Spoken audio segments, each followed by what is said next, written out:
এখন একটা পদযাত্রা করলাম।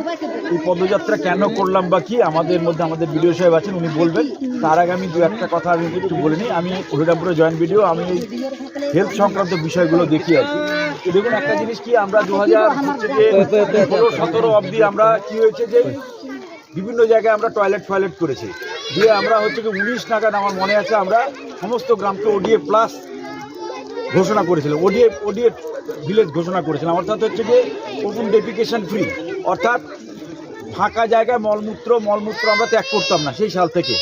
সেটা হয়তো বাস্তবে একটু কম বেশি হতেও পারে।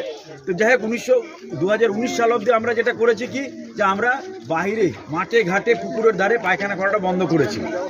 কিন্তু পরবর্তীতে কিন্তু স্বাস্থ্য বিষয়ক বা এই সংক্রান্ত অনেক কাজ কিন্তু আমাদের থেকে গেছে, যেটা আমরা পরবর্তীতে আমরা শুরু করেছি।